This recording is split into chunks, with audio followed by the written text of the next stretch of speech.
What's going on, everybody? My name is C4. Welcome back to the channel, and today we're here for a brand new College Football 26 Dynasty Rebuild of the Nebraska Cornhuskers. Nebraska, a team that, when I was a little baby, were like the best team in college football. 1994, 1995, 1997 national champions. A team that almost has a 700 all-time record. 924 wins, 430 losses. But it feels like it's been a very long time since Nebraska has been regarded as a powerhouse of college football like they used to be, and my goal is to get them back to that level. I think back on Nebraska. Players that I remember, Corey Schlesinger, fullback. Remember him? Remember Barrett Ruud? You remember Scott Frost? Remember Scott Frost? Nebraska signed him, poached him away after the hell of a job he did with Central Florida, thinking he'd be the savior, and that just blew up in their face. Rex Burkhead, Amir Abdullah, Will Compton. You got Levante David, Amon Green, Tommy Frazier, and in my opinion, the most dominant defensive player that I've ever seen play live. Well, not live, but like watch on TV during this experience. Ndamukong Suh, which is recently retired from the NFL, the most dominant defensive player I've seen play college football. Like everyone right now, you're seeing Travis Hunter win the Heisman and yada yada. Ndamukong Suh was the best player that year, and he should have won the Heisman. If the Heisman went outright to the most talented player in college football, it would have been a runaway for Ndamukong Suh. So looking at like some of the glory players that Nebraska has been able to bring in, like we know the glory years of the 90s, it has not been a great time for Nebraska. Even like when they've been kind of solid, it's like bowl wins. That is not upholding the standard of a team that was a dynasty 30 years ago. So they went out and get Matt Rule. I know Matt Rule's a polarizing coach. I know if you ask a Carolina Panther fan, they're not going to give him a raving review. Personally, I like Matt Rule.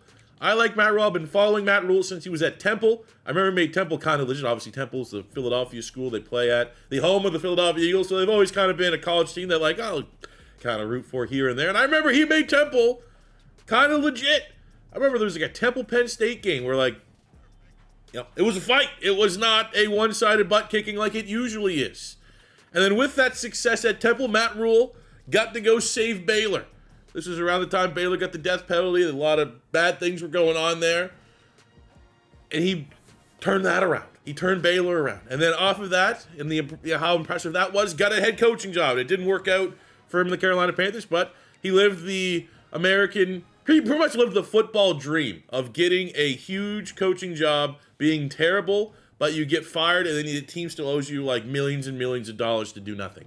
That is where Matt Rule was at. And then he said, you know what, I want to get back into college football, and he has taken over Nebraska on a 6-year contract. I think he's the man for the job. I think his coaching, my recruiting, my roster management, we are going to bring Nebraska back. And by the end of this video, we will be national champions. So take a look at this Nebraska roster. Now, personally, we're not doing the one-star rebuild thing. I love the one-star rebuilds. It's fun. It's a great grind. But the grind is very, I don't want to say templatey because there's so much variance because there's many different ways to kind of improve your team. But it's still kind of the same thing, the same chase. And I want a little bit of a different chase here. So we're taking over Nebraska, who's a 3-star dynasty, 84 overall across the board. It's going to have not 400 recruiting hours that we have to deal with. That's going to be a nice change of pace. And we're going to have rebuilds like this where it's, not necessarily teams we have to build from the ground up, but it's teams that we have to ascend. We have to take over and take to another level. And that is very much the case here with Nebraska. So looking at the secondary, I'll say overall the secondary is, I want to say concerning, but I'm not seeing a whole lot of guys here that, and I already looked ahead at the skill caps and everybody that had a dev trait. We have not one star dev in the entirety of the secondary. Concerning. All the skill caps in the secondary are kind of concerning. Our 2 best corners are seniors, and our incoming, like the guys are going to have to step up. I don't know. I don't know if Mary Sanders is going to be that guy. They just lost Tommy Hill last year, who was their top corner to the NFL. So I think, secondary is going to be a spot that I do want to try to prioritize our first recruiting cycle. And once we get into the transfer portal, the linebacking core is a little bit better. We have Watson Trent, 87 as a senior, Shavers, 81 as a sophomore, Merritt, 78 as a freshman. But one thing in particular, and I'm just going to say this for everybody that we're going to look on the defensive side. Well, look, we have Merritt here, 4-star. Look at the skill caps. Absolutely terrible. I know there are some people that say there's maybe workarounds. Like if I move him from Will to Sam, it might get a little bit of a re-roll there on his skill caps. And I think there will be players like that that maybe will try, but like I usually don't like to abuse mechanics like that and take it for what these players actually are. But there are definitely cases like that where like the exciting players, like a middle linebacker, okay, Wright is solid as an 84. But look, we have a freshman here in Christian Jones, who's a 77 overall with a star dev trait, former 4-star. Now the skill caps here are a little bit better, but that's just absolutely brutal for Merritt. What about like Shavers? 81, sophomore. Okay, that's pretty high ceiling. Brutal skill caps. Sam linebacker, you have McCullough, the senior. It looks good. You have this Willis McGahee. What is that, the 4th? The 5th? Son of great running back. Willis McGahee. Very surprised. He must have been a transfer. He must have gone to Miami originally. Decent skill caps there. Could be a fun callback player. Defensive line in particular, we have Riley Van Poppel, who looks to be the most impressive, 80 overall as a sophomore. And then you go look at it under the hood a little bit. Not the best skill caps, not absolutely brutal, but certainly not the best. The big kind of slap in the face on the defensive side of the ball, especially as it relates to the front seven. We have two nice pass rushers here. Keona Davis, a sophomore, who is an 82 overall. You like to think high ceiling. Nope, pretty much at the limit of his skill caps. But the absolute, oh my God, are you kidding me, is Williams Winyeri. 6'7", 255 freshman, former 5-star recruit, a star dev trait. And we talk about, the Dominican Sues of the world, right? Could this guy be it? 5-star, Nebraska on the defense. Look at the skill caps. Absolutely disgusting how bad these skill caps are. Now, I don't know if we'll be able to get a reroll on the skill caps if I make him like from a left edge to a right edge. I probably will try that during our first, change positions right before training camp. But, just brutal. Very disappointing skill caps. And then we go to the offense. It's a little bit better. You got Elijah Pritchett, who, he's a transfer from Bama, I think. I remember I was looking at this like midnight last night for players that had good skill caps. Grant Bricks was one, a 4-star star dev freshman at tackle with very good skill caps. Only 4 total for blocking, so he has an incredibly high ceiling. Definitely want to get him on the field sooner than later. For the rest of the offensive line, it's solid. This is a line that will definitely compete in the Big Ten right away. Plenty of seniors that we're going to have to replace. Look at this guy, Teddy Prochaka, 6'10", 315, sick. Don't know if you're going to play a lot, but hey, I'll always, dap up the freaks on our team. We have Carter Nelson and Mac Markway, our 2 sophomores at tight end. I think the tight end room, I'm actually fairly optimistic about it. So if we can keep these guys out of the transfer portal, we got a great 1-2 punch at tight end. Great skill caps on Markway for the most part. He probably could have a better role at hands, but the route running can go out the charts. And even if we max out that hands, he'll probably still have high 80s catching, which is really all you need. And coming off my UMass Dynasty, where we absolutely utilize 2 tight ends, that'd be pretty cool down the line. But I think there is value because we have a couple solid tight ends here between the two to maybe redshirt Nelson and see if we can get an extra year out of that. Wide receiver room, we have Dane Key, who I believe is a Kentucky transfer. We have Ja'Cory Barney, unfortunately, on his deal breaker playing style. Brutal. Hopefully, when we get the first big title update for college football, we get a little bit of love on nerfing the playing style deal breaker. But Barney has great speed, 93 speed, 94 acceleration. You have Nizia Hunter, a star dev sophomore, 84 overall, 91 speed, 92 acceleration at 6'2", 210. But unfortunately, he also has a deal breaker. Doesn't look terrible. As long as we win our games, expected games, will probably maintain that breakdown. We have Tanner Turch, who might be the best-looking young gun on this wide receiver room. No bad deal breaker. Conference prestige, a 3-star freshman with very good skill caps. So I think we're going to have a lot of fun with him. Only thing we have to worry about him potentially hitting the transfer portal. At the running back room, we have Emmett Johnson. But the running back that kind of is catching my eye here a little bit is Jamarian Parker. A freshman, 77 overall, 92 speed, 90 acceleration. Brings the juice. But much like many of the kind of fun players, not really the best skill caps, all things considered. Especially the fact that we're only going to be, for a guy that appears to be as a freshman, a very fast, very athletic player. We only have 1 bar of upgrade available to his speed. And then we have the quarterback room where, You know, this guy actually, Marcos Davia, has an interesting skill set, and we talk about the backup quarterback and ignore the top quarterback with pretty decent skill caps, even though the dev trait kind of sucks. Because I've seen Dylan Raiola hit the transfer portal a lot through various franchises. We had a chance of getting him in our UMass Dynasty. When you have a deal breaker that is brand exposure, which, depending on what corner of the internet you look at, could be broken. I'm pretty sure by the technical term, brand exposure, you got to win games that are televised. In Nebraska, we're going to have a couple of them. We got to prioritize that. He's a legacy player. His dad went to Nebraska. His dad was a great NFL lineman for the Detroit Lions, but a 5-star quarterback here with Nebraska. If we, like, that is my goal right now. We have got to get him to stay here. Now, if he leaves to the NFL early, so be it. We cannot have him hit the transfer portal because every year that he's here is going to be a year that we have a chance to sneak in the playoffs. We have a chance to be a Cinderella team and go on a run. So that is really my goal here for year one of this rebuild. Do not lose Raiola to the transfer portal. Now, as far as schedule is concerned, we got a very, very nice opening 3 games. That one against Cincinnati on the road should be a nice little tune-up. Week 4 at home against Michigan. We get Michigan State, Maryland, Minnesota, Northwestern, USC, UCLA, Penn State, and Iowa. Like, we were at 7-6 last year. We're 6 in the Big Ten. I think we can beat 7-6 this year. I will say, looking at the recruiting board, thought we'd have a chance at a couple 5-stars in the very beginning. We got humbled a little bit. Now, there are 5-stars that are on our recommended, but these are probably just more so because of our pipeline, and our pipeline is Florida, which is going to be an incredibly difficult and competitive pipeline, especially for year number 1. So, I mean, I'll take the hint that maybe 5-stars are going to be kind of unattainable here in year number 1, and let's try to focus on, well, there we go. We got 1. And Larry Lemon, let's go. Let's try to focus on, I don't want to say necessarily layups, but let's focus on stacking a bunch of 4-stars and not overexert ourselves here for year 1.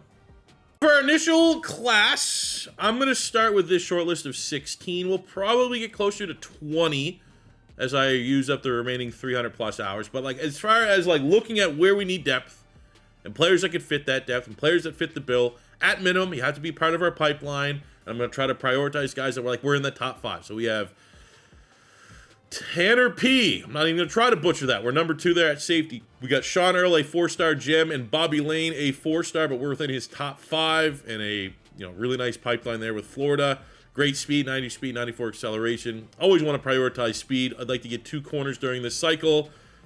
But I mean, I guess push comes to shove. Sean Earl being a 4-star gem and a top 100 recruit, that would be where we prioritize. We have Jalen Sims, a 4-star Mike linebacker. We're his number 1 school right now, so that is sick. Same with Cantwell as a 4-star. We're number 2. We have Colombo, just part of the pipeline. We're able to bring him in. Like the speed, and then when I fully scout him, he actually ended up being a gem, so that would be nice. We have Darrell Coffey, a 4-star D tackle, almost a 3-star at almost up into the 500s nationally, but he's a gem. We have Bayer, who's not a top 5 player. We have Kellum, who we're number 2 at right now, a 4-star gem pass rush. Carnegie, an athlete, looks like a great athlete. 83 acceleration, could play maybe even a D tackle spot. We have Larry Lemon, the only 5-star that has us as a top 10 school. So we'll see, especially at number 5. We have Cornell as another tackle. We'd like to get 2 tackles ideally. We have Bauer, a 4-star tight end. We're in his top 10. Cassette from Nebraska. I feel like there's just a certain level that I got to dominate Nebraska. Anytime there's especially a top 100 recruit out of Nebraska, even if I don't need wide receivers, I'm going to try to get it. And Gossett, as a speedster, in my opinion, the best archetype.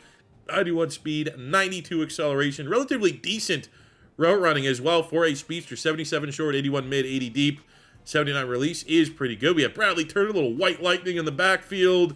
And we're going to try to chase 1 quarterback just in case, Raiola hits the portal. It's out of our control. I want to try to at least add a QB. And we have Wisnowski, a 4-star. We're within his top 10. He's the number 11 quarterback in the nation out of Arizona. Relatively decent stats. Going from preseason to week 1, relatively happy with how the hours worked out. I actually stuck with 16 targets overall. Didn't want to overextend. And there's positions that I don't need per se that we could shave off, especially when it comes time that we got to minute manage and get some visits scheduled in. Like, I don't need 2 tackles. So if it looks like Lemon, who's strictly only here because he's a 5-star, we could definitely pivot in that situation. I don't need a center, so we could pivot there as well and probably get this list down to like 12 targets as far as like players and positions that we need to recruit this year. But we'll see right now if we can stand a bank. 700 recruiting hours starting for Nebraska. I'm not going to lie, thought it was going to be more, but we'll embrace the challenge. So start of the season against Cincinnati, really the first test. Rest of the games for this first little chunk before we play Michigan needs to be, Nebraska's in control. This is not the Cincinnati that made the college football playoff, the Desmond Ridder, Sauce Gardner years. This is a program that honestly, Cincinnati could be an intriguing rebuild to try to get them back to the college football playoff and see if we can figure out the magic of getting them over the hump and making them a perennial contender and trying to make them the premier school in the state of Ohio. But for right now, I am very pleased, very, very pleased to see this type of road performance out of the sim, out of Nebraska. That is outstanding. Was it Raiola? I love to see Raiola with 7 touchdowns, working on that deal breaker. That's not, I don't think this game was televised to necessarily help us out in that department. Ooh, actually not a particularly great showing. 250 yards, 2 touchdowns, 1 pick. Run game was on point. Run game was very much on point, dominating the line of scrimmage. Shout out Dane Key. Shout out Isaiah Hunter with great games, great performances. And on the defensive side of the ball, Keona Davis getting after the play. Hey, good showing. Offense, defense, special teams, a complete game. So going into our big week 4 matchup against Michigan, we pulled a rating, which I think is a little generous, right? We beat Cincinnati, which is a quality win. But then Akron, we put up 80 points on FCS. So the quality of competition is not necessarily there, but we handle our business against Michigan. And I think this is a winnable matchup. I wouldn't be overly surprised if the servers are down. And when the servers are down, guys, it's why you do offline for dynasty modes, offline franchise modes in Madden. Because you could just keep on keeping on. But there is obviously a discrepancy there. But I think of all the big teams, the big dogs in the Big Ten, Michigan with a true freshman quarterback, this could be a great opportunity at home for Nebraska to get a very, very quality win here this season, year 1. So this is the game we're going to call the fraud test. We're going to find out if this team is for real and this team can achieve special things here in year 1, or this team is fraudulent. Because Michigan is, I don't want to say they're overrated. But this is the kind of game we're going to get a good vibe. If we play good, better than expected, somewhat impressive, I'm going to be pretty optimistic. I think this is a very hot start. But if this turns into a game like we can't move the chains, we can't stop them. Like, let's come in. I got to get a little influence here. 17-0. Outstanding start for Nebraska. Dylan Raiola is on fire.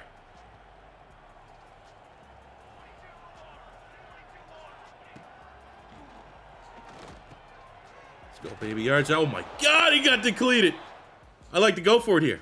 I think we're playing with the luxury of the lead. Now, one of the worst things, and I've seen all the memes on social media about on 4th and 1, 3rd and 1, you just run into a wall. Like, there's no chance of moving the chains. But we can do it right here. I think we got a good old school tech. Emmett Johnson's having a hell of a first half here. And there's no other way to put it. This is absolute belt to ass from Nebraska at home against Michigan. I think of all the tough games we have on our opening schedule, this is one all along that I was like, you know what? I think we can get them. And I think if we want to show the logical progression of Nebraska from where they are in real life, from where they are to where we want to take them in this rebuild, I think Nebraska versus Michigan this year in real life, like, that's going to be a game. If you're a fan of Nebraska, you think you can win. Michigan's good. They got hyped freshman quarterback. But outside of that, maybe they're a little overrated. They've lost a lot of talent to the NFL over the last couple of years. It's not your Harbaugh, Michigan. Look at Raiola, just a professional performance. 241 yards, 2 touchdowns, no picks. Did not put the football in harm's way. We got 3 rushing touchdowns, 1 by Raiola as well.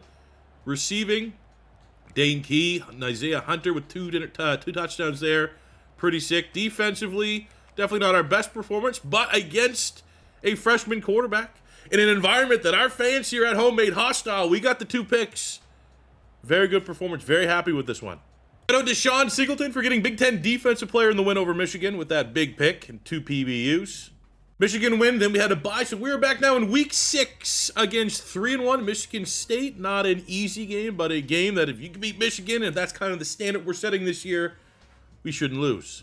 Especially with this being a home game, momentum is high. Vibes have never been this strong surrounding Nebraska for the last decade. Can't have it all come crashing down against Michigan State. Now, if this was Michigan State when they still had, like, Kenneth Walker, they were a problem. This is a Michigan State that, to a man, to a roster, comparing depth charts, are not even the same stratosphere as Nebraska, and they are punching us in the mouth. We got ourselves a slugfest. Up 10 going into the 4th. Touchdown Michigan State to make it interesting. Can we put this game away? And if, all right, can we come and help them? Oh, my God.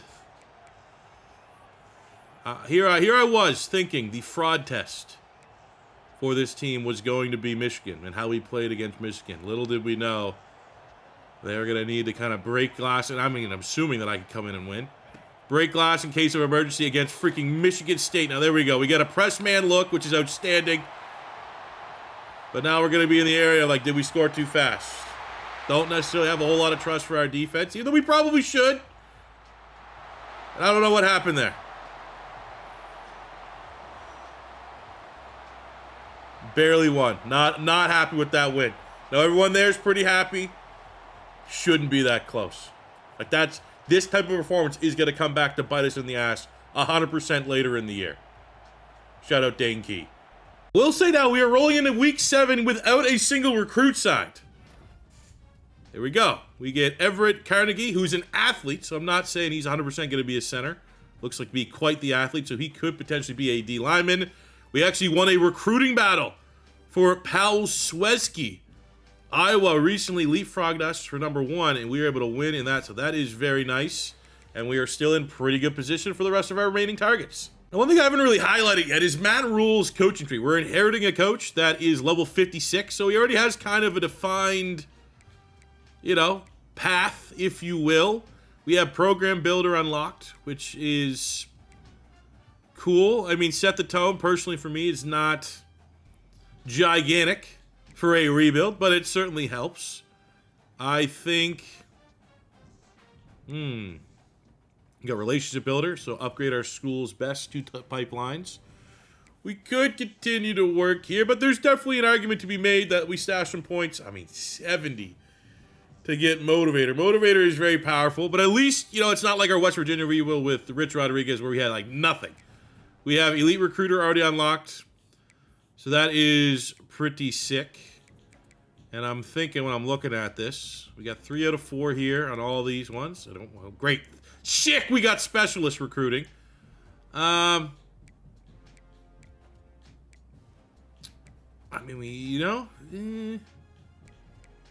things considered, this could help us on our last couple D linemen to get over the edge because we can increase their hours. So we'll do that.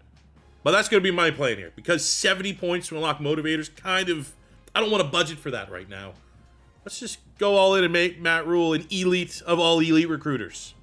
And actually, that upgrade helps us out a little bit because we're still in a recruiting battle for the 4-star D tackle, Caleb Bayer. So now we're going to be able to come in and adjust his hours just a little bit. We'll take that off and be able to throw right in family and friends. We'll bring him in for a visit. Does he have any other visits? None slated. Don't want to... that USC game is going to be real tricky.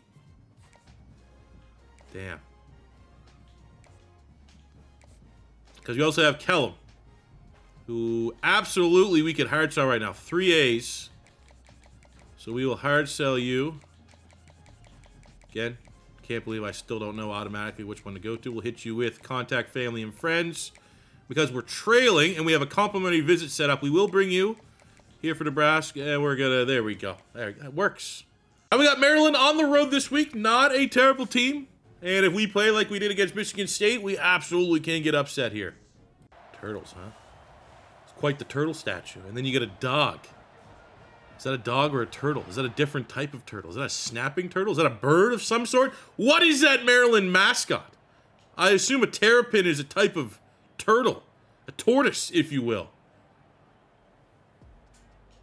And as you can see, we got ourselves a shootout here. Not a lot of defense being played. A very high-scoring first half. But as we hopefully move to 6-0, we have a very nice ranking. I'm not surprised. I did not choose Michigan. I did not choose Ohio State. I did not choose Penn State. I did not choose Oregon for a rebuild. I wanted that next right below it. Like the team that needs a little push, a little kick in the ass to be good in the Big Ten. And honestly, I considered Maryland. Maryland has a real nice freshman running back that I think would be really, really fun. But tiebreaker in this scenario goes to the team that has an X factor at quarterback, and that is Nebraska. And we need to treat every year, especially year one, as potentially our last year. And I will also say this quarterback looked very interesting for Maryland. Malik Washington, 6'4", had like 90-some arm. Very fun-looking quarterback. I'm probably going to get to a Maryland rebuild at some point. But when you're Nebraska, in any given year, Raiola can either hit the portal or declare for the NFL. We need to maximize our window, maximize our opportunities as he's our quarterback, because he can do things like this. Hey, there we go. Get our quarterback, Zach Wisnowski, who hopefully doesn't see the field because Raiola does not leave us. But that is a very nice insurance policy that we're able to land. We get Shenard Gossett, who I believe was the highest rated recruit out of Nebraska. So we got to dominate our own pipeline at minimum, even if it's not a player or position that we need. Unfortunately, though, we have fallen behind Oklahoma on our running back. In week 8, we finally get a rivalry matchup against Minnesota, who's not having the hottest year at 2-4. They do have Coy Parrish, so we need to respect the fact they have one of the best players in the nation. And this game is played for apparently something known as the $5 Bits of Broken Chair Trophy. I want it. I don't know what that is, but I want it. We respect this rivalry. We respect the $5 Bits of Broken Chair Trophy. We want to add that to our trophy cabinet. We know Minnesota in a season like this absolutely wants to play spoiler to the incredibly hot start that the Cornhuskers have. And there we go. At least we're able to get a touchdown here. Oh.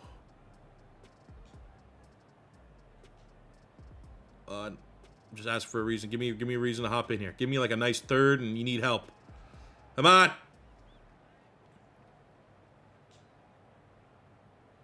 No. Frauds. At no point.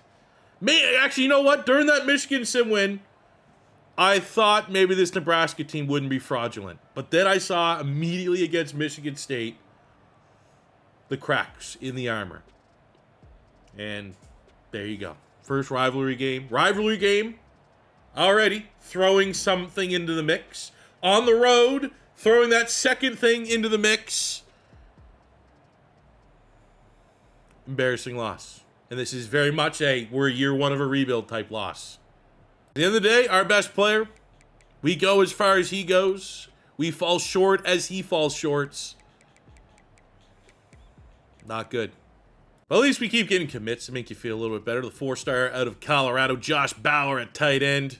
We get Bobby Lane at corner. We need to land 2 corners this cycle. I'm glad we got 50% of that figured out, and we're closing in on Sean Earl. That loss, we fall from 13 to 21. Not a devastating blow by any means, but we got to grind our way back up to the top of the mountain. For us, looking for a bounce back performance, we get Northwestern at home. There's not many teams else in the Big Ten that I'd rather try to have a bounce back performance against at home than Northwestern. All due respect. Let's go.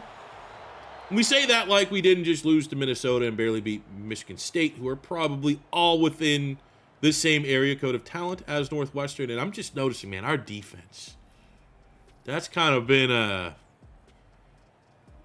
question mark. I think we have enough talent on the defense in these games that has been close that they should be playing at a baseline that makes those games not that close.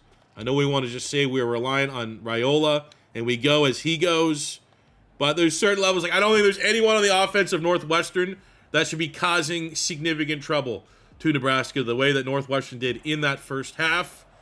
But luckily able to get away with a win, 34-17, a bounce back win, which should get us back into at least the late teens of our ranking and just keep on winning. That's all you can do. Hey, a couple more commits. We get Kellum. That is a recruiting battle 1. Very nice. We get Colombo at linebacker. That's another recruiting. He was a guy that was probably the hardest to get us as his #1 school. A 4-star gem, able to lock that one in. We get Jalen Sims, a 4-star gem. He's always had us as his #1 school. My concern is with Earl at corner.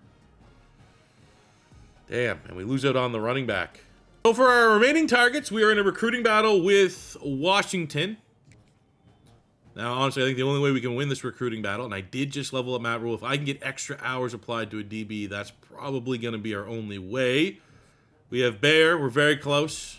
Confidence is high. We have the 5-star. It's so close on Larry Lemon, and we just lost to Oklahoma on the running back, which is, I mean, running back was one of those luxury positions. I didn't have it marked down as like we got to land a running back recruit, so it's not the end of the world. So it costs 12 points to work our way down, but maybe something like this where our school grades have a larger impact on DBs, maybe that will give us some advantage for the 4-star gem corner that's undecided between us and the Washington Huskies.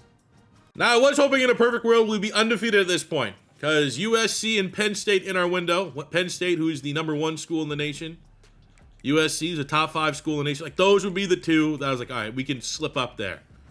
Did not foresee it being Minnesota, but I mean, I guess now the pressure's on. We got to win one of those 2 games. I think 2 losses puts us in a good spot. We're currently 4th in the Big Ten. But when you really look at it, it's 1 loss. So many teams are here with 1 loss.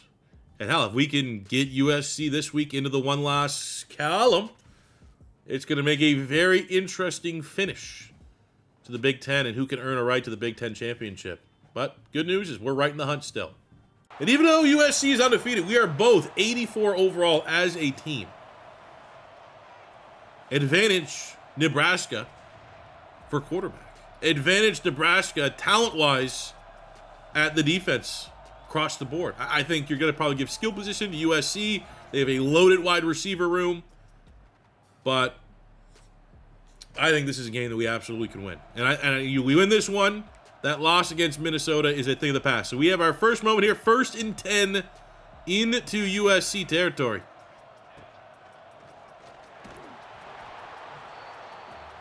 Again, very easy throw that we're looking for. It was wide open, and the offensive line let us down. Definitely has been a group as a whole that I feel have not played up to their ratings and potential. But it is what it is. I mean, I don't know how many times I've created and built up an offensive line that's 90s across the board, and you feel like they're not living or playing up to their potential. I think that's likely just the nature of college football 26. Got him. Let's make that safe. So you go back, and you just... Come on, guys. Like, in a big game, big moment, lights are bright. Can we not piss down our leg? Can we make the catches we're supposed to make? Can we block the guys we're supposed to block? Can we get even a 1 Mississippi for our quarterback to step back into the pocket and let our guys' routes get open? No? Okay, thanks, fellas. Appreciate it. It's only 1 drive, but I can see the writing on the wall with this one. Okay, they're going for it on 4th down. I like it. They saw us go for it on 4th down, and they said, you know what? We're going to match that energy on the road.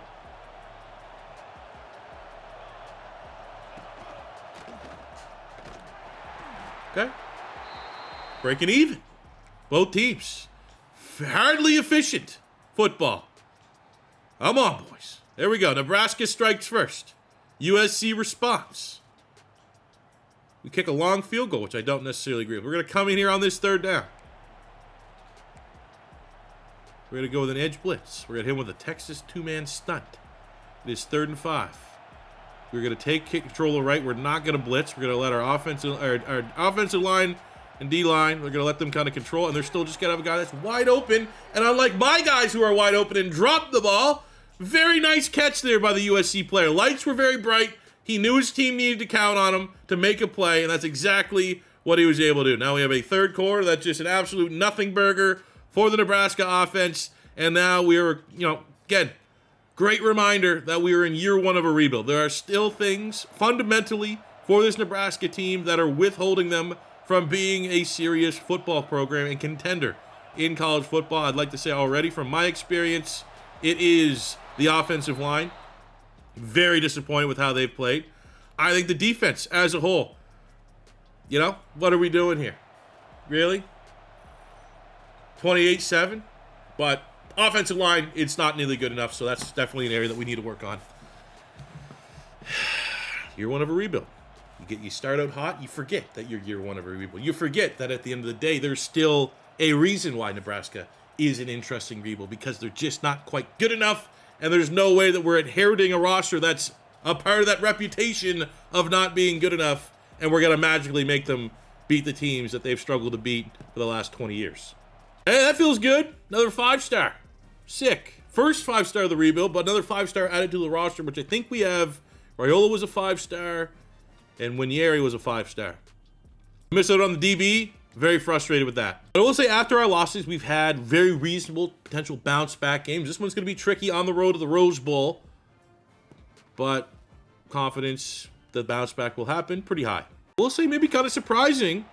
UCLA's an 84 overall. That's the same rating as us. That's the same rating as USC. So if they play like an 84 and we play like a 74 like we did last week, things could not be great. UCLA starts first with a field goal. Nebraska responds with a touchdown. We'll be playing a lot of football in their territory here in the first half, which is nice. But lead is gone. 10-10 ball game. Everything to play for here in the second half. Let's hop in. We got to hold our hand here a little bit. We have a 1st and 10 in UCLA territory. Let's go, Raiola. I'm going to be honest. There we go. I've hopped in for a couple snaps with Raiola, and not once has he felt pretty good. I've had quarterbacks for UMass and Hawaii feel better than Raiola has. But, you know, it's year one. Hopefully he does not bounce and return so we can have a year two together.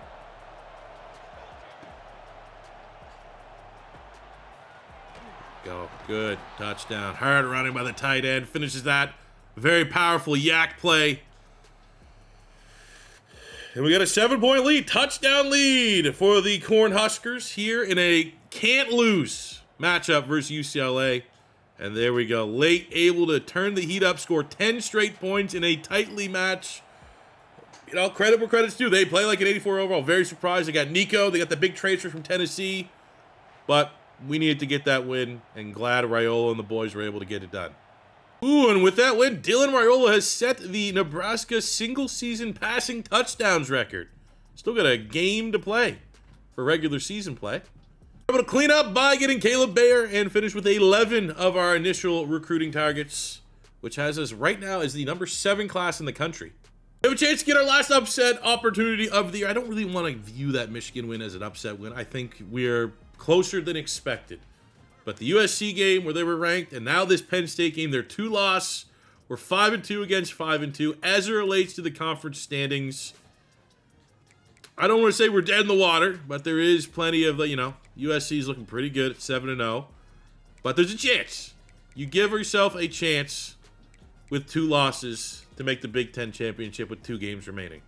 Here we go. My first time playing a road game against Penn State. Oh, that's so cute. They do the S, that money symbol S that everyone does with the 6 lines from high school, junior high. Cool. Didn't know that. And let's be honest, that's one of the worst looking mascots. That's like a mascot straight. I mean, maybe that's what makes it so cool, is it looks like it's from the 40s. But very, very difficult environment that we're about to be walking into. Knowing that this is do or die for both programs as it relates to a potential Big Ten championship appearance. We got to play good. We got to be locked and loaded. Raiola already breaking Nebraska single-season records. Needs to continue that form here today. In the red zone, Nebraska starts with a touchdown. We get another red zone opportunity. Woo! Okay, baby. Let's help him out. Inside goal line, 2nd and inches. We got we got Parker in the backfield here. I think he's the freshman. Let's go. Totally. Let's finish. Let's get this touchdown here. I don't think I've thrown a touchdown with Raiola yet. One. I got one. Right there. How about that? How's that? Right to Hunter. Absolute stud. Penn State is absolutely shell-shocked. We got another red zone opportunity right out their score. This Nebraska offense is playing with a level of confidence we haven't seen since that Michigan performance early in the season. Oh, double coverage to the running back. Don't know about that one, C4. That is on me. Very much on me. That's my bad. Let's make up for it right now. We get another third down. And, I mean, the fact that if I was more clinical, previous drive and this drive, we will be at 28 points, 28-7. We got to step up here. Make safe grabs. We're not making any yards after catch. We're not trying to sneak in. Oh, they don't even give me the chance for the touchdown. They knew I'd screw it up.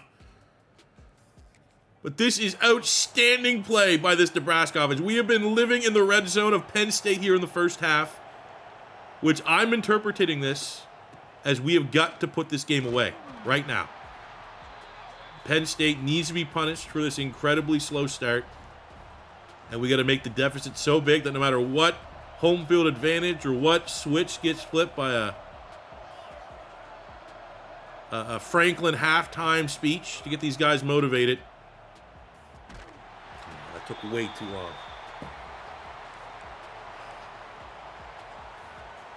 Z spot, 3rd and goal. I'll look for Hunter, I think, is where we want to go in their end zone. And he drops it because we just drop the ball all the time. We're going for it. So many drops, dude. Very frustrating. We got talent. These guys are talented. These are not, some scrub receiving corps. Thank you, the tight ends. These are very talented players that need to play better. 28-7. Oh, boy, here we go. Come on, boys. We just need, field goals. I'll even take field goals. I don't need touchdowns. I'm not going to get greedy. Points are points. Keep stacking it. Now we don't... Oh, fraud alert. Help him. I'll try to help him here. I'm still not a wizard when it comes to defense, but I've definitely got a lot better. We got hit with a stunt. We're going to try. We're going to take one of these blitzing linebackers, and we're just going to try to cover the middle of the field. Oh, my God. What? You thought that would work? Okay. Just couldn't clinically finish this drive off. That's on Raiola and company.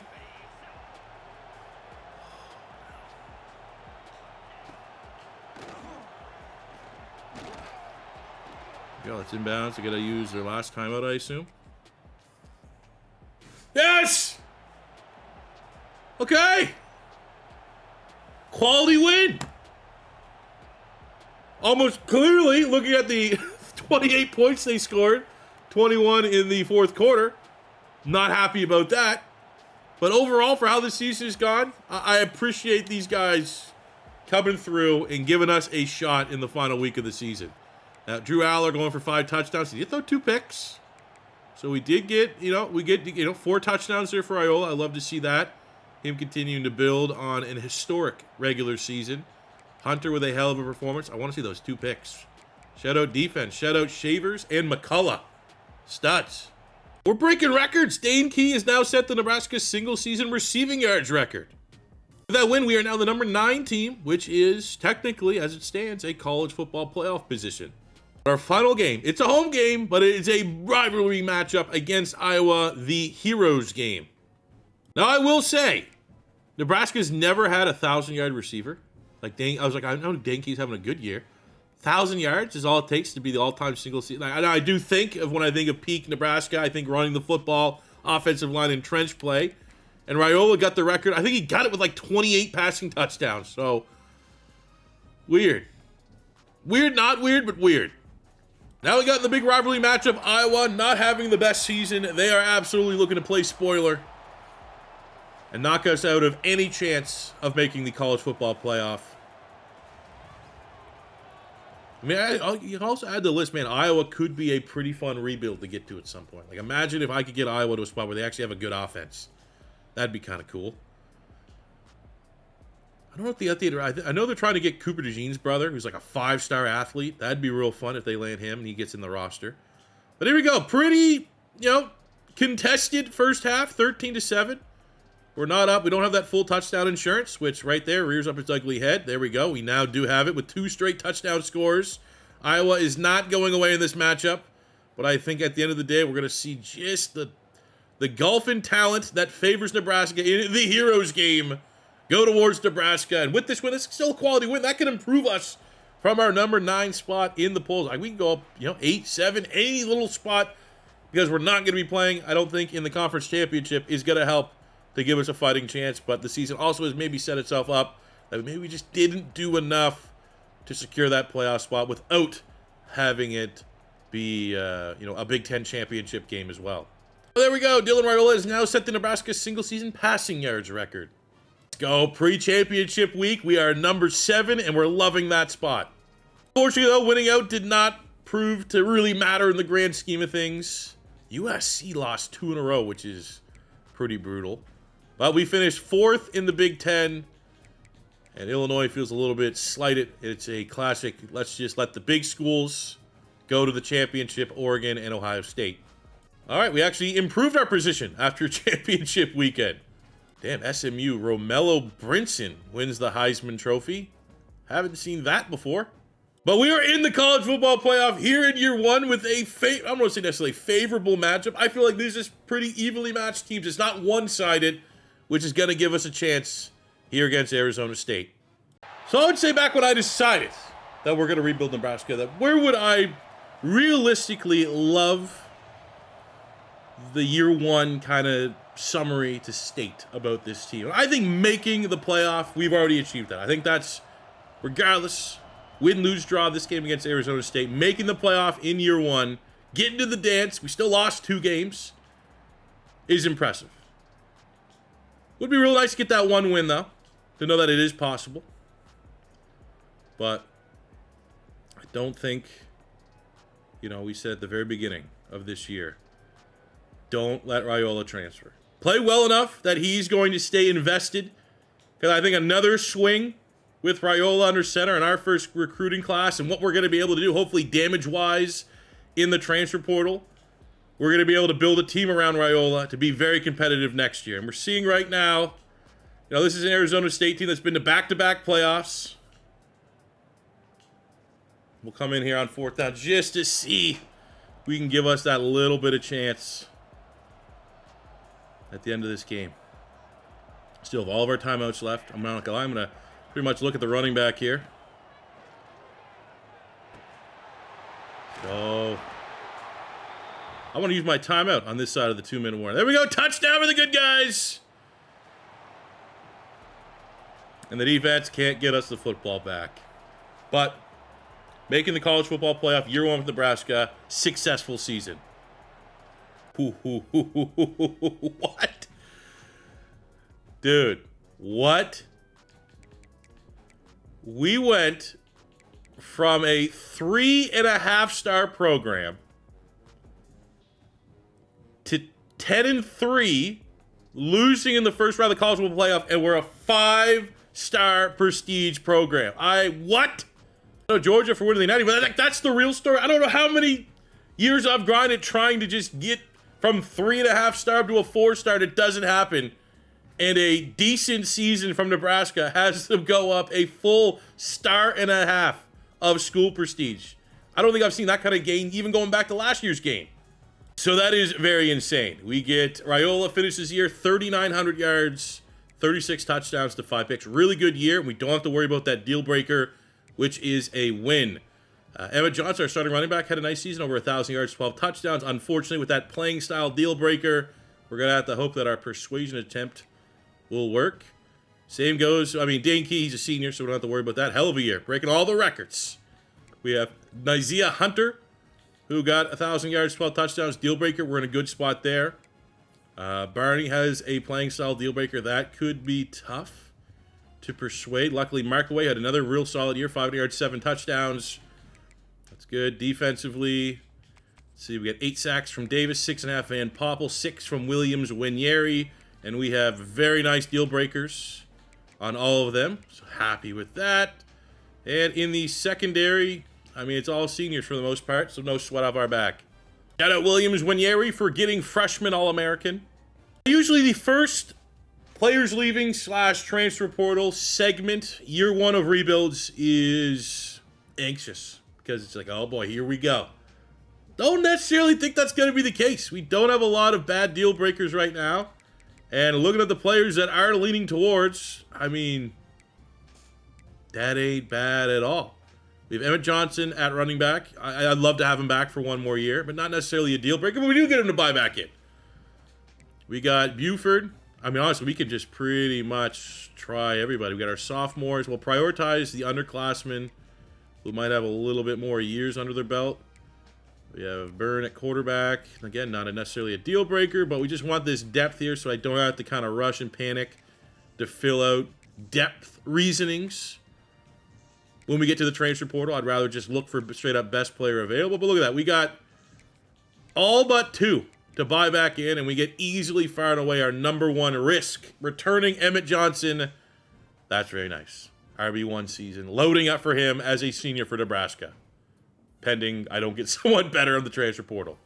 I'm sending 2 players to the show. Dane Key and Sire Wright go both in the 6th round. Dane Key leaves Nebraska as a record holder for single season receiving records. Now, I have not looked at who's available in the transfer portal. I will say the insane rise of this prestige of this program from 3.5 to 5-star in one season, which I'm going to be honest with you, feels like there's a bug or a glitch that just happened. I want to say that we should have a decent transfer portal, and there we go, dude. 5 stars are interested. Multiple Archman. I mean, we can't. I won't. We have our guy. But sick. Bryce Underwood's also here. I mean, we just. I'm not gonna rock the boat. We got our quarterback.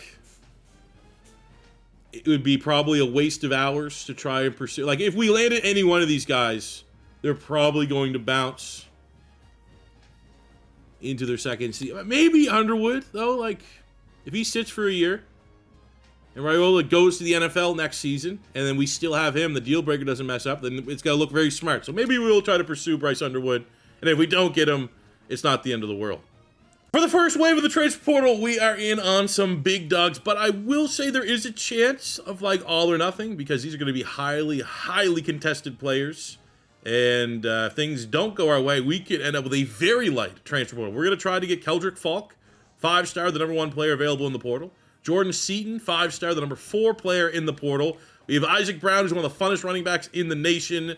Bryce Underwood, just, again, honestly, only bringing him in, and it's an absolute luxury if we can bring him in to be a backup in case Raiola declares next season for the NFL. We got Norton, Calhoun, Washington, Mays, Jones, Chadwick, Messer, who shout out to last year's game. He was like our dog on Western Kentucky. We have a 6'7" tight end, Brommer. I believe he's from Iowa State. We got Trey Zune from A&M, and a couple just, juniors that are going to be one and done. But, value, get whatever way you can get it. I will take it, but obviously, if we can get these first 3, we're laughing. I'm going to be honest, I'm getting a little nervous.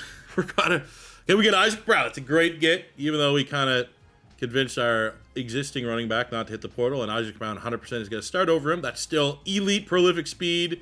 We get Bryce Underwood, so we get the insurance policy. Everyone knows Bryce Underwood's skill caps kind of suck in this game, but that is good. We get Trey Zune locked in. I think Jordan Seaton probably is the only guy for sure that we probably lose this week. And unfortunately, we just never got good information to make a proper pitch. And we actually lose out, on the 2 5s.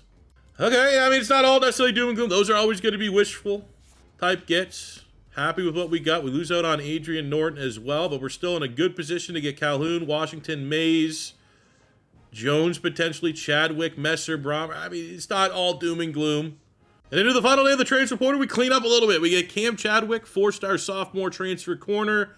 We get Brommer, the 4-star. He's going to be one and done. He'll be a senior tight end. Cam Calhoun's a 4-star sophomore corner. Jaden Maines is a 4-star sophomore corner. We get Messer, who's going to be a one and done, but nice little slot option.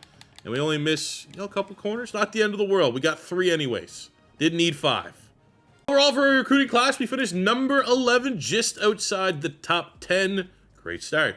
And now next year, we're going in as a 5-star prestige program. We're only going to be able to improve that. Now looking at what we're able to bring, we'll start with the transfer portal. We have Tarnew coming in as an impact from Monrovia. I have no idea. Is that somewhere in... I'm not even going to guess. We get Brommer coming in as a star dev. Messer coming in normal. Chadwick coming in as a normal. Mays as a normal. Yikes. Okay, not getting the dev trait roles that we're hoping. Trey Zune's coming in, a top 50 player in the portal. Impact. Bailey's coming in, top 50 player in the portal. Just a normal dev. Bryce Underwood comes in with a star, and we get a star on Isaac Brown. Those obviously are the 2 clear-cut, huge gets for us. And I think as long as our plan works out, where Raiola either, something happens with the portal, or likely he goes to the NFL next season and Bryce Underwood doesn't get pissed off sitting for a year, this plan is going to work out. Hopefully this move doesn't end up being a nothing burger where we maybe lose both of them next season. Looking at our recruiting class. Looking for star devs or better. There we go. Bobby Lane, corner, 5'10", 194, more of a nickel with a star dev. I love to see that. Impact. Kellen with an impact. Impact on Bayer. Colombo, elite dev, Will, linebacker. Let's go. We had an impact on Sims. Wisnowski is a star. So if he has good skill caps, we got 2 very interesting quarterbacks coming in from this recruiting cycle. An impact on Gossett. A star dev on Tanner P. And our 5-star, Larry Lemon. That's a wet fart. Number 10 player in the nation. Impact dev. Maybe he has good skill caps. Who knows? But overall, great first year for Nebraska. So looking at our training camp, we got a couple players we got to upgrade. We have Raiola, we have Underwood. Now we all know, and it's kind of gone viral and trended, just how limiting these skill caps are here for Underwood. Now I've considered potentially just, maybe what if we move him to a running back and then move him back? Would that have a chance at getting us like a reroll there? It's unlikely. His skill cap is 87. You could win a lot with an 87 quarterback. We saw happen last year with Raiola. Now, Raiola, doesn't have perfect skill caps, but he does have better skill caps. So let's get a couple points. Do we have any physicals we haven't unlocked yet? No. So let's go 1 cheese here to give him the 99 throw power. Let's work on his IQ a little bit. A couple spots here. We'll bump that accuracy up to, maybe you want to get that into the 90s. What ability do we have? Mobile Deadeye. Okay, yes. Definitely want to get that unlocked. But as you can see, we have what is a pretty terrifying quarterback. And one that we really, really do not want to see head to the NFL after this season. But because we got Underwood in the portal, it's not, we got that insurance policy. We were also able to poach the very talented running back Isaac Brown from Louisville. Now, he's another guy I'm not too sure, with the skill caps. I'm going to go 1 right there into speed, because why not? What any physical abilities doesn't have? Shifty. Ooh, yeah, we'll go ahead and get him that unlocked. I mean, should we just make him that much more elusive? Shifty's pretty much consensus, the meta that everyone wants for their running back. So let's make his hands a little bit better, his carrying a little bit better. Look out. We're a team that likes to run the football, and we have now 2 running backs that are capable of going over 1,000 yards. One of whom is Isaac Brown, who might be the best running back in the nation. Our big gainer for training camp at wide receiver is Neziah Hunter, the 3-star junior. Yeah, another player that we have relatively decent skill caps for. I mean, his catching is really, really good with the physicals. Okay. Let's get that route running up a little bit. At least in line with the hands and the receiving ability. And are we able to unlock? Let's get double dip. Yep. Get that actually twice. Abilities are important, people. Don't just put on the blinders and go strict for ratings. Talked about in our roster preview, the player I thought had the highest ceiling maybe on our entire offense, excluding the quarterback, was Grant Bricks at right tackle. And he, as a star dev with very good skill caps, we got a whole lot of points, 75 plus. So let's get him up to 85. Let's bump that up a little bit. Get his run block stats into like at least the mid-70s. His strength of 80 is certainly a little concerning. Of course, it's going to be the most expensive. Yeah, we got to get that. You got to get in the gym there, boss. I think with our last point, I don't think there's any physicals we can unlock. No, so let's... Wait, what's that one? Freaking webcam in the way. Get out of the way, you idiot. Last block wins fatigues, defenders. Could help, but I think probably more value at this would be... Let's cheese out in here and go awareness and bring him up to an 80 overall. I'm not going to say you're the best for last, but I tried. Winieri had terrible skill caps as a left edge. I don't know if this is a foolproof effort, but I just moved him to the other side of the line and see if that would kind of jumble up our skill caps that we're dealing with a guy on paper who's very, very talented. And no, we honestly, I don't think we went backwards on the skill caps, but much like Bryce Underwood, just never got a great role for what he probably should have. And maybe there's methods out there that I could utilize that would make him scarier, maybe, you know, help out the skill caps a little bit, but I don't know. There comes a point in time where it's like, you know, the exploits, stuff like that, kind of takes the fun of it, because not every player is going to end up being an absolute stud, but looking at where we could still go for strength, he probably could cap out at like 91, 92, which is plenty good. Not everybody should be a 99. Before I auto-sim everyone else, our team right now is 84s across the board. I'll be very surprised if we're not 99s. Wow. I oversold us a little bit. 92 overall, 94 offense, 91 defense. I swear on paper, this team's better than like our UMass team that was 99s overall across the board. Our schedule going to year number 2, very similar to year 1, where it's like, you know, the opening stretch of games, first 5 weeks, we should be in control there, and then it's a gauntlet. Week 6, Oregon. Week 7, Illinois. Week 8, Ohio State. Week 9, Indiana. All teams with rankings. Michigan State was 7-6 last year. They're legit. Washington at 6-6, not a pushover. Iowa rivalry game. They want to play spoiler at the end of the year. That's on the road. I think the only thing that's kind of saving us a little bit is we get Illinois, Ohio State, and Indiana all at home.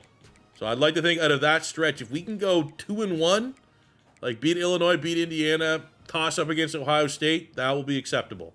Now that we are a 5-star prestige program, however, I have certainly lifted my personal expectations of 5 stars that need to be, you know, of interest. We only have one. What do we got? One, no, look at that. 1, 2, 3, 4, 5, 6, 7. All somewhat reasonable. Now, 3 are quarterbacks, and we're only going to need 1. Any of them dual threats? Backfield creator back. Okay, there we go. Austin Funchess looks pretty good. And we are number 1 for Terrence Willett, D-tackle. And for pass rusher, Angel Vigil. Got a weird name. There's a look at a recruiting board as we go to year number 2. My base recruit board was 13 targets. I got Creer. I got Peace, who's going to be a 4-star gem. We have a couple 5 stars, but like no clear number 1 target, I don't think. Willett's 5-star, fully scouted, not a gem. Vigil, fully scouted, not a gem. Gonzalez, fully scouted, not a gem. We do have a 4-star gem here in Zay Bull. We have a 4-star gem at running back. And I think Funchess at QB, the dual threat, that's probably going to be the best skill set I think we want to chase down with that 94 throw power. A little bit concerned maybe about that 68 deep accuracy, but overall, you know, undeniable arm talent. We're within his top 5. And then basically what I did after setting that board is, well, I mean, we could definitely still, we have 790 hours. And I hate how wasteful this is when I know that we usually do a rebuild with 400 hours, 450 hours to be like, we got 790, we're pretty much done. But for the most part, I just like, let's get, these are the positions we need. Most of the players were their first team, you know, first team anyways. And when I scouted, they had speed, they had things that, but I mean, maybe we could try to refine it a little bit. And then basically, once I got these 13 targets, I added every single 4-star that had us as their number 1 school. And I just threw some scholarships to see if anyone instant committed. And we got 1 in Frederick Betonio from Indiana. So that's a nice little layup there. But we'll go spend these remaining hours to see if we can maybe, you know, find 2, 3 more potential targets. But overall, I'm very happy with this board. Go week 5, get our first commit here in the 4-star Jason Pinner, local kid, Nebraska. Those are the type of guys we need to be pulling in. And we get a 5-star Angel Vigil out of St. Paul. Going to our huge Week 6 game against Oregon. We've handled our business. We're the number 4 team in the nation. We've won the games we're expected to win. We have a stretch now against Oregon, Illinois, who was preseason ranked, Ohio State, Indiana. That is going to be the gauntlet. And again, I think if we can come out of that, one loss, we're going to be sitting pretty. As we look at the tail of the tapes, huge advantage for the home team here in the Oregon Ducks, especially with that 99 overall defense.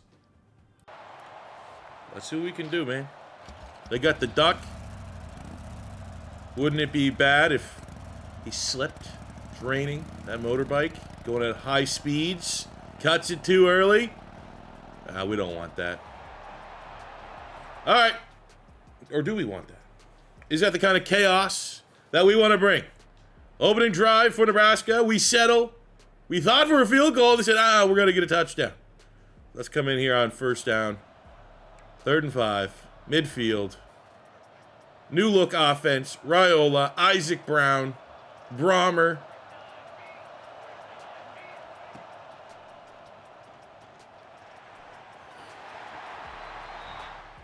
Trying to play with the new toys there a little bit and get Isaac Brown involved in the offense. Okay, red zone. A lot of nothing going on. Now, maybe expected. Oregon does have a 99 overall defense. Go float that one in. Just get the chains, keep the drive going, chew the clock out. Let's handle business here and ensure that, Oregon's not going to have enough time to do something here going to halftime. If we can go in 2 scores.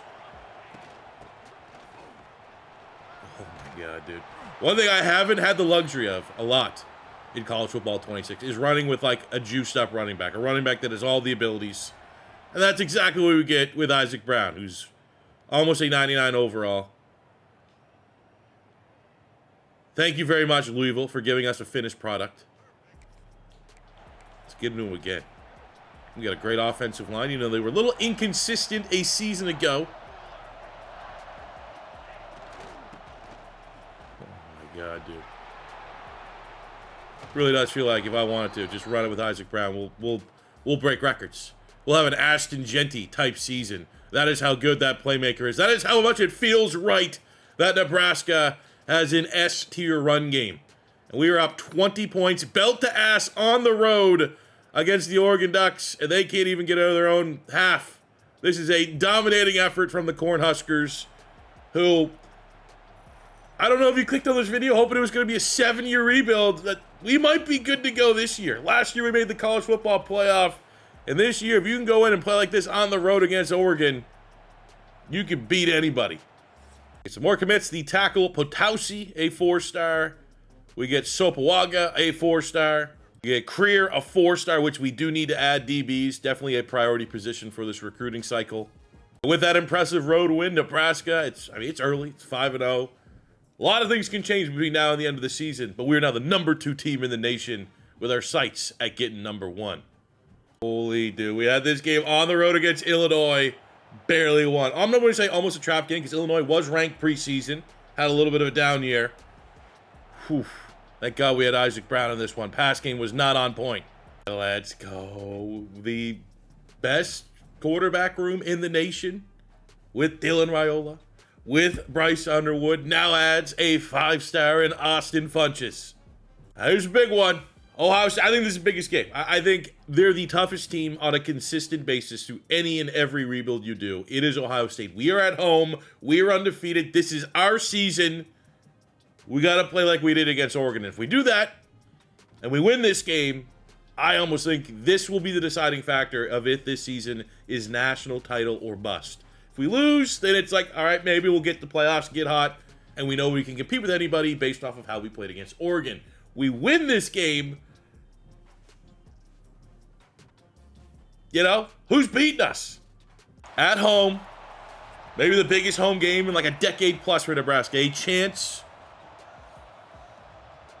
I can't say for certainty, that we win. We're the number 1 team in the nation. When was the last time Nebraska was number 1? Like, I don't even know if I was born yet. And I'm an unk by video game, football, YouTuber status. So let's go, boys. And I think because of the Oregon game, I'd love to say fraud alert. Like, we're going to see it's a fraud test if we can actually handle our business. Look at that. We already start up 7-0, 14-0. Okay, we'll come in. We're playing the moments, offense and defense. I think there's definitely a tipping point where I feel like this could turn into that Oregon game. But that's what I was saying. Fraud alert. I think because of how we played against Oregon, that was, there's nothing fraudulent about that team. It's just, you got to get hot. You got to get things going your way. And what's not going your way is allowing Ohio State to pretty much get 20 points unanswered here.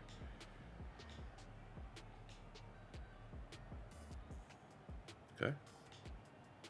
Down 10. Okay, 1-score game.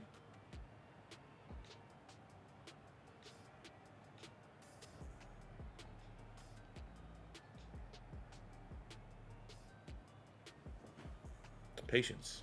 Let's go win it.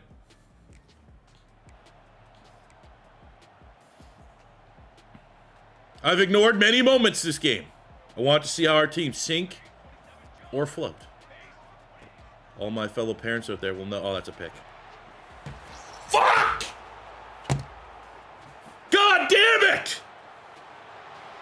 Why is...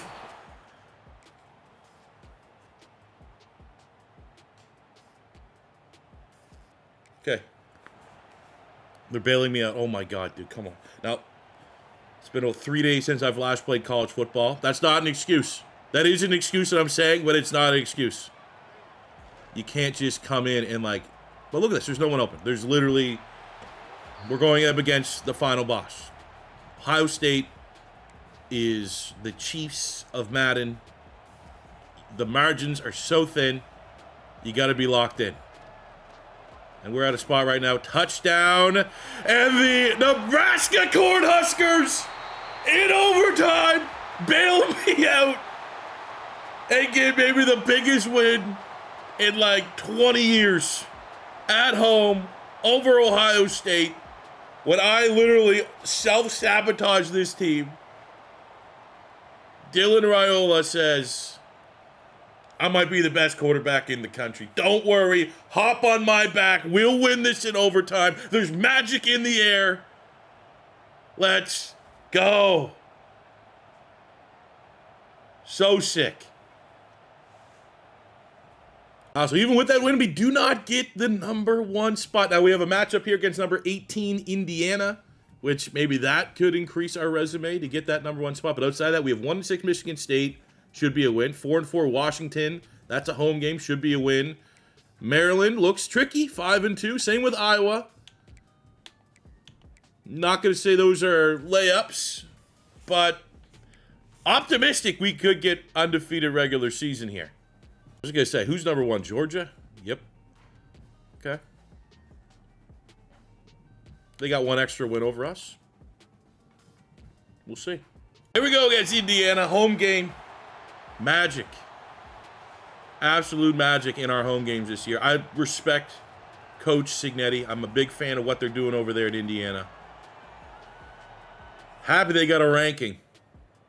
But they no longer have a Canadian at quarterback. So the sentimental value drops off an absolute cliff. And they are just in the way of what we want to try to achieve this season.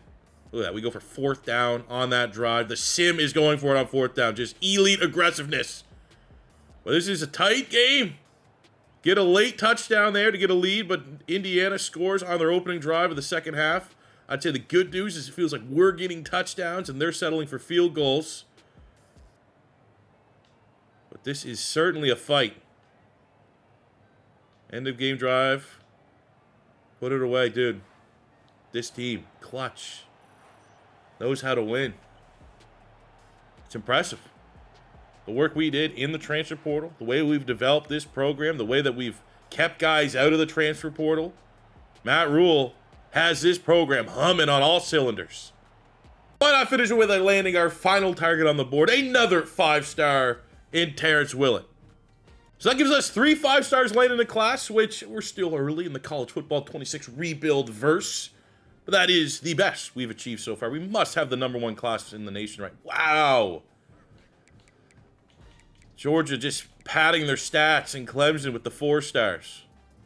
So if we're looking at schedule, final 2 games could be tricky. Able to get past Michigan State, slim margins, controlled Washington, but Maryland at 6-4 and a rivalry game against Iowa at 6-4 on the road stands between us and a perfect regular season. And I do feel like the fact that I keep referencing like how many more we need to go, I'm almost like prefacing the inevitable trap game that's about to happen. But let's see. I'm more so worried about that Iowa game just because it's a road game, rivalry game. That'll be the perfect time to like boost up whatever cheese under the hood they possibly could come up to cost us a perfect regular season. But I mean, all due respect, Maryland could be tricky too. 6-4. They got good athletes. We'll see how things can. I mean, we haven't been destroying teams. We barely beat Michigan State. So if Michigan State can hang with us, absolutely Maryland can do the same. We are, we're just going to be clinical. We got to be clinical. We got to be efficient here in the second half. We have a touchdown lead. They go for it on 4th down. They settle for a field goal. It's a 4-point lead. Another touchdown right here should give us the insurance for us to turn up the heat in the 4th quarter and show Maryland that there is freaking levels to this. And they are not on our level this season. There is no team on our level this season as we dispose of the Terrapins. And our sights are set on Iowa. Dude, we're losing ground, number 3? No way you're putting 1-loss teams ahead of us.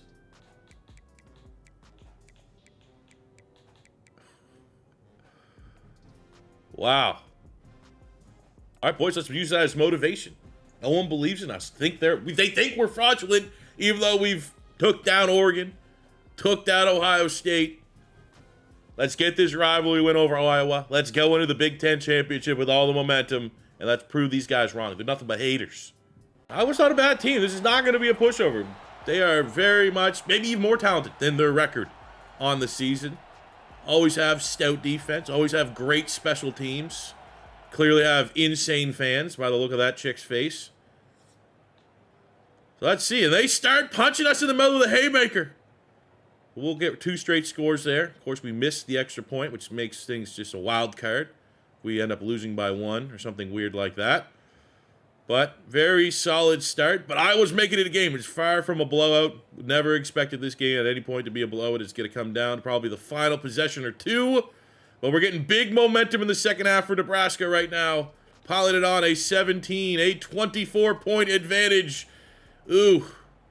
Maybe I spoke too soon on this not being a blow. We have a motivated squad when we did nothing to fall from our number 2 ranking. When we were saying, hey, we probably should be the #1 ranked team in the nation. And they drop us below 2 SEC programs. The disrespect is real. And all that did was motivate the best team in the nation to ball out, and now I think we're going to have that carry over to the Big Ten championship. Whoever we end up playing, don't care. They are going to get a receiving end of a disrespected 12-0 Nebraska Cornhuskers. 54 points on the day. We forced 6 picks from the Iowa quarterback. 5 touchdowns, Raiola. I mean, not the biggest showing from the run, but as a combo, pretty damn good day on the ground. Receiving, we got 2 touchdowns. Barney, I love you. Does kids even know what Barney is nowadays? Look at the defense. Parrott, 2 sacks. Sack, half sack. The picks department. Kahn with 2 picks. Bailey with 2 picks. A couple solos as well. Dominating football. Both sides of the ball. Who's stopping us? Let's go, Matthew Bailey. 2 picks. Gets Big Ten Defensive Player of the Week. The Big Ten Championship is set. We get UCLA. Interesting. I will say, of like the kind of teams that are consistently good in college football 26, I'd say the 2 most surprising are Duke and UCLA. I'll be honest, I'd rather UCLA than having to try and beat Ohio State or Oregon again. USC's kind of been annoying, kind of been a pain in the ass. So you look at the ratings too, 97, 94, 91. We get the role of an 85 overall team. So that is advantage Nebraska. Gone back up to the number 2 spot. And we got Clemson. 1-loss Clemson, huh? Still better than the undefeated Nebraska Cornhuskers. I would say technically then. If we beat the number 4 team and they beat the number 5 team and we finish undefeated, that should give us the 1 spot. We are beating a better team in our championship game. If we can get past UCLA, I do not want to look past them. Let's go, baby. UCLA doesn't know anything about being the Big Ten. Now, Nebraska obviously hasn't been in the Big Ten forever. What was it, I was in high school when they moved to the Big Ten. But I still think Nebraska, you get that Midwest team. Let's show what Midwest football is about. It's not high-flying, woke West Coast football, all right? It's run the football, send offensive linemen to the NFL. And the thing that's like the little extra sizzle, a little seasoning, is we also have a dominant quarterback. We have an first-round caliber quarterback in this team right now. And in this world, maybe first overall pick caliber quarterback. So let's see it, dude. UCLA, number 4 team in the nation. Nebraska has been disrespected all season long. Look at that. We're just piling it on. There's levels to this. This is all you can hope for in a rebuild. Now, it doesn't feel like I did a whole lot because we're only in year 2. And I'd love, this feels a little bit better when it's like year 4 and I'm seeing like my recruiting and develop on full display. But it feels good nonetheless. Because you know why? I think the biggest thing, the thing that I can applaud myself, is Raiola hits the portal 90% of the time. So the fact that we were able to convince him to get him for this year 2 opportunity, that is like the big crowning achievement from a roster development standpoint of getting this Nebraska team where we are right now. Then landing Isaac Brown, maybe the best running back in college football, in the transfer portal. Landing a couple starting day 1 tackles. This Nebraska team is a team of destiny. Not even close. This is the number 4 team in the nation. 45, and it's another 5 touchdowns from Dylan Raiola. The run game, almost 200 yards on the ground.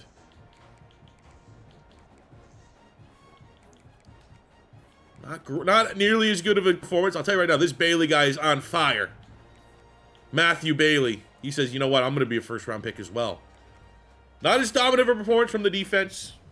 But also, yeah, maybe like from a box score standpoint, we held them to 13 points. They had 1 touchdown in garbage time. With that performance, Dylan Raiola has set the Nebraska career passing touchdowns record. Good for him. He earned it. Let's go. With this, please give me the number 1 team in the nation. Or actually, you know what? Don't give it to me. Give me that motivation. It's working with our squad. Good. I hope we see Clemson. We'll beat them by 20. That is still really surprising, though. Like, Big Ten's priority over the ACC, like, if you're power ranking the conferences, like, a big, undefeated Big Ten champion should carry more weight than a 1-loss ACC champion. Oh, Rocco Beck transfers from Iowa State, I think it is, and wins the Heisman for the Tigers. Clemson ends up with 3 players in the Heisman. We don't have 1. Okay. Interesting. No one likes Nebraska. Everyone hates us. All right, they want to do this again, huh? Sure. I mean, it is more difficult to beat a team twice, but come on. Really? Beat up on them again? I'm starting to feel bad for them. It's time for Midwest Football Volume 2. I mean, this game was so uncompetitive the first. It's going to be tough. You already know. There's no way we're going to smash them again the exact same way. But if we do, then if we lose, I'm probably not gonna be able to sleep tonight. Like, how do we beat them like 40 to nothing? Yeah, okay, it's a good start. Very good start. Okay, 10 straight for UCLA. Let's come in on this 3rd down. Have a little influence over this game. Really don't want to lose to UCLA after beating them in the Big Ten championship.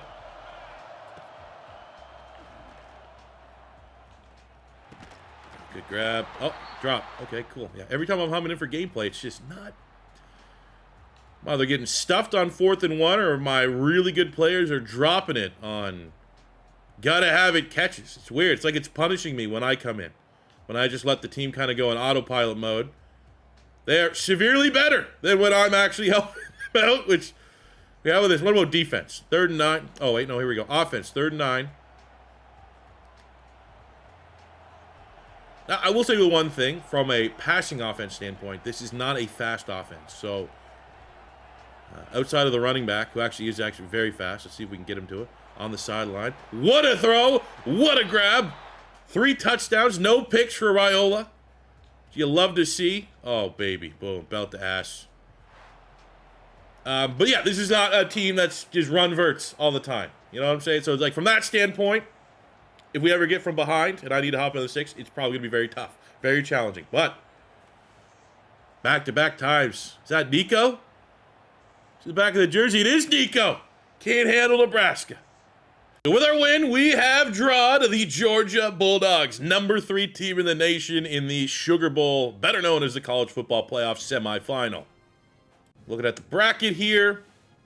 All right, Clemson's handling business. 51-20 over LSU. Looks like they're, kind of want to see that matchup play out. Now, Georgia gets, Duke beat UTSA. So Georgia kind of got a free bye. I mean, we smashed UCLA, so like we in a way got a free bye because literally it was the exact same game played out a second time. But let's hope we handle business. Let's hope Clemson handles business, and we can see who really is the best team in the nation. But we got a very tricky matchup here against the Georgia Bulldogs. Of course they have Arch Manning. Okay, Arch Manning, 41 touchdowns, 3 picks. I'm a little more worried. You have Nate Frazier, one of the best running backs in the nation. So you have a 91-88. I actually think we still have the advantage for our running back room. Receivers, you have Landon Rolden. I'm gonna tell you right now, I don't know much about this guy from a recruiting standpoint. He is almost always one of the best receivers in this game. So yeah, he's very good. Defensively, got some absolute first-round picks here. Madozie with 13.5 sacks. Gabe Harris with 11.5. 7 for Elijah Griffin, a 5-star. Ellis Robinson, a 5-star with 5 picks. Very good secondary. We're going to need Raiola to have an outstanding game. That's the trophy? What? What an unremarkable trophy. That looks like a trophy.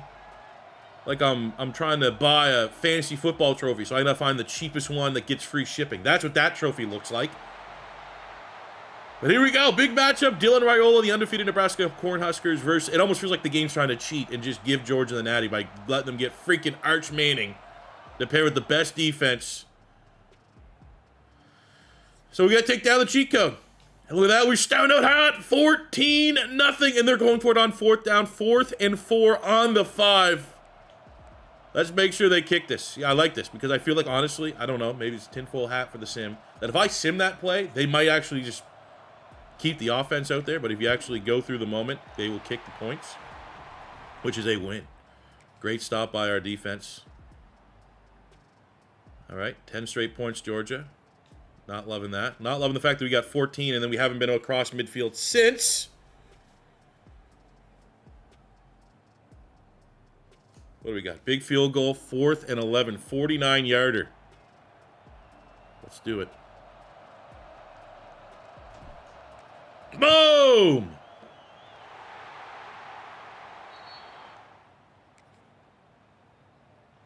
Okay, let's try to help him out here. 3rd down, drive.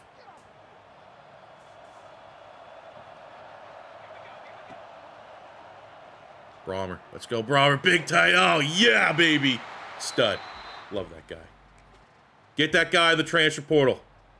You ever see him? Why are we just stalling? Why is everything field goals for this team? Touchdowns, boys. You're playing the Georgia Bulldogs. They got Arch Manning. The game wants them to win. College wants them to win. All the marketing want them to win. There's not a lot of marketing in Nebraska being good. But we're going to have to just force ourselves upon the nation. You cannot deny our team. Back in the red zone. Let's go. 3rd down. 3rd and 4. Strong toss. Isaac Brown, best running back in the nation. And I'm sure for the first time in college football 26 history, we're actually going to get a win on short yardage. Oh, no, there's just a guy wide open. Okay. Yeah. Free runner at... It's so broken. So broken!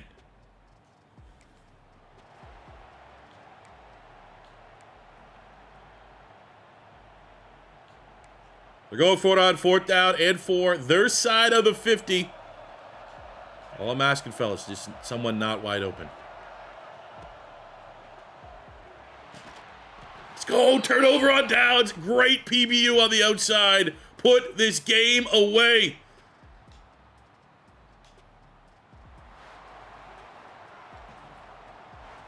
It needs to go in the record books that C4 hopped on defense to beat the Georgia Bulldogs to go to the national championship. I need that in the record books. Offensively, I'm actually kind of worried. I'm not playing well anytime we do hop in with this Nebraska team. But we got by on defense. Suck it, Arch Manning. Fraud.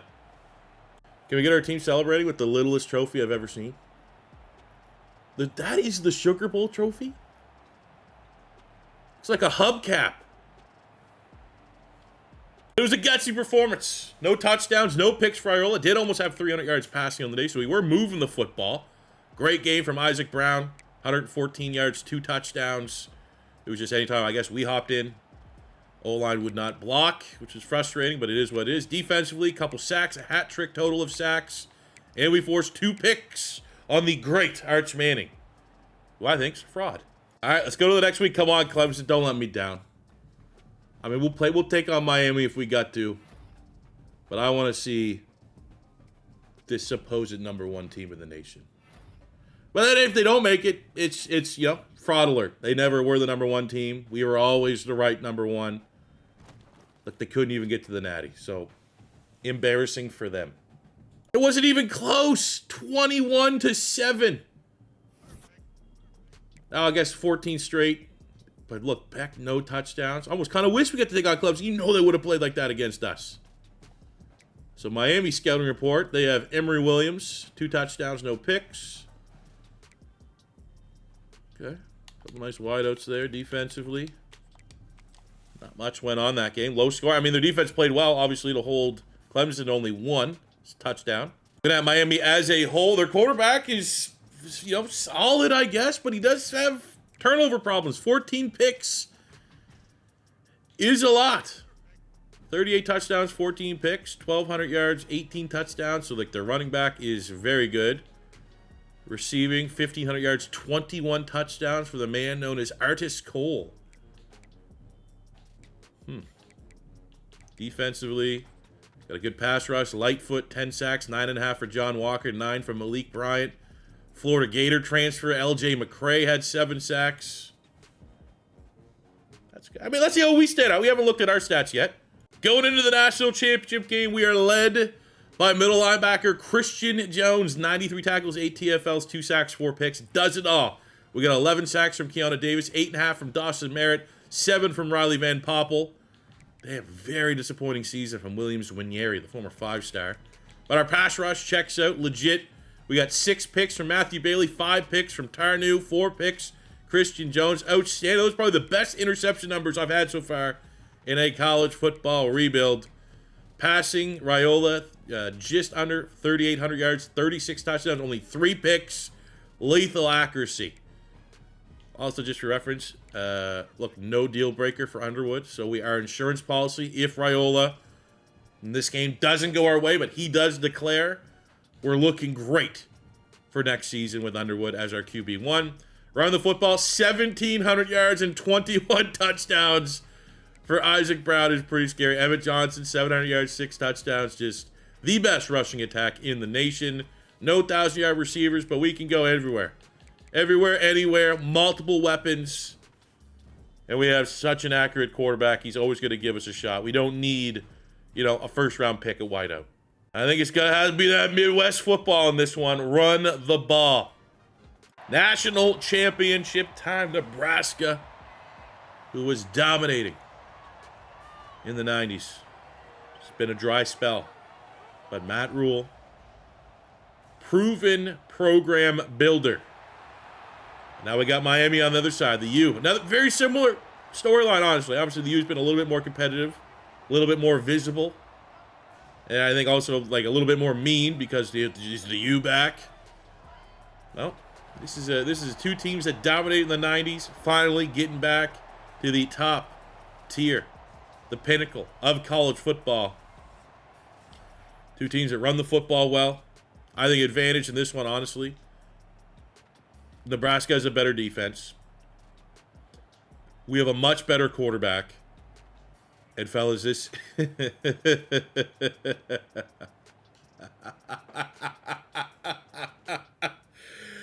Oh, man. No, dude. No, sorry.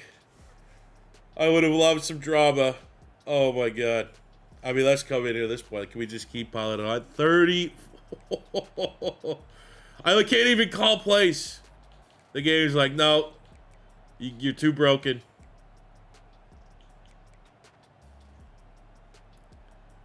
This is a pummeling. I mean, should have knew something was up, man. Would just, it is, I don't care what team I've rebuilt. I did the Gators. And I'd like to think, biasly, Gators are a little bit better than Nebraska. I'm like, I won big with the Gators, and I did not have my school go up this, even remotely the same prestige we have in Nebraska. I don't know how. We went from 3.5-star prestige to a 5-star prestige in a year that we went 10-3, and we lost in the first round of the college football playoff.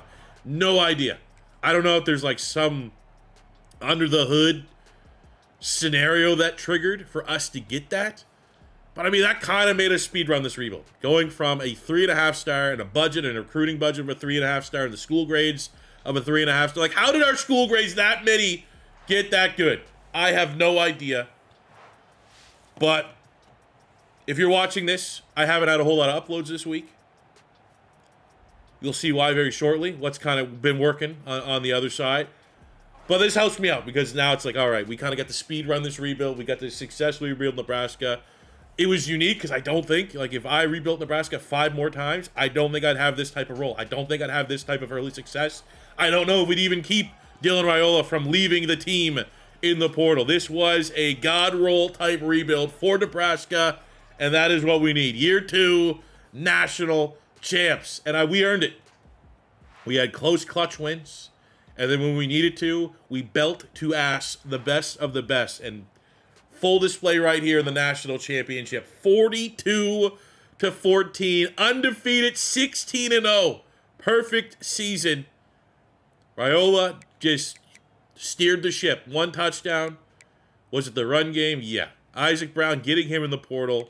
He's one of the most overpowered running backs in the game. 141 yards. A hat trick of touchdowns, 5 total rushing touchdowns on the day.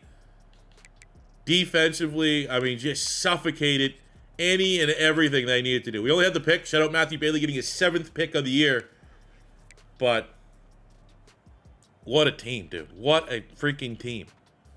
There we go. Finally, the #1 team in the nation. That's all it took, was us destroying everyone in our way en route to a national championship. And we're not even that overpowered.